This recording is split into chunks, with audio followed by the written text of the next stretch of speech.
KATC's Taylor Toole here, and by now you've probably heard about that special session on crime taking place at the state capitol. But what about how it affects you in your neighborhood? Over the course of the next 2 weeks, your lawmakers will have to make some decisions on some tough on crime policies being proposed there at the Capitol, and they could actually have some major effects on the public safety sector and criminal justice as a whole. The penalty should reflect on how violent the crime is. That's how one neighbor feels about the issue, but the aggressive agenda is something that Democrats like Lafayette-based Senator Gerald Boudreaux argue could do more harm than good in the long run, if not given the proper attention. We passed a sweeping package that had a lot of reform in it. That was in 2017. So the question is, have we looked at the results and have we given it enough time to make an educated conclusion that what was passed is not working? All the while targeting violence that takes place in most of the well-known neighborhoods and cities in the state. Think New Orleans, Baton Rouge, Shreveport, Lake Charles, even right here in Acadiana. Things like homicides, youth crime, even carjackings, one which happened right along this street, according to Lafayette Police Department earlier this month. Well, last year our carjackings happened towards the end of the year, whereas this year they've happened quite early on in the year.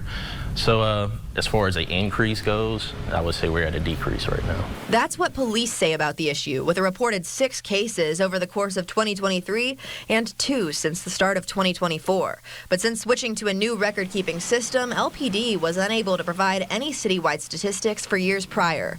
In New Orleans, police actually report a 44% decrease in carjackings from 2022 to 2023, and in Baton Rouge, authorities report a decrease of about 2% for that same time period. I reached out to city law enforcement in Lake Charles and Shreveport for their numbers, but haven't heard back. Lawmakers tell me these numbers don't lie, but high-profile carjacking cases like that of Orleans Parish DA Jason Williams and his mom back in 2023 bring the issue to the forefront. We got to go slow and make sure that we don't we don't over-legislate too much. Specifically, again, on the carjacking, I have no opposition to the stiffer penalties, and I think we need to send a strong and direct message. If it doesn't belong to you, it's not yours.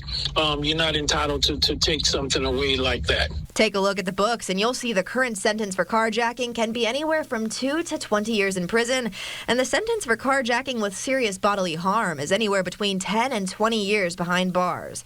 The bill, authored by Senator Valerie Hodges, a Republican out of Denham Springs, would increase the sentences for both offenses. That means if you're found guilty of carjacking, your minimum sentence would go up from 2 years to 5. And if that carjacking resulted in serious bodily harm to someone else, you'd serve 20 to 30 years in prison without parole. This special session on crime is a short one, just 17 days from start to finish, meaning that your local lawmakers have until end of day Wednesday, March 6th to make a decision. In your parish, Lafayette, I'm Taylor Toole.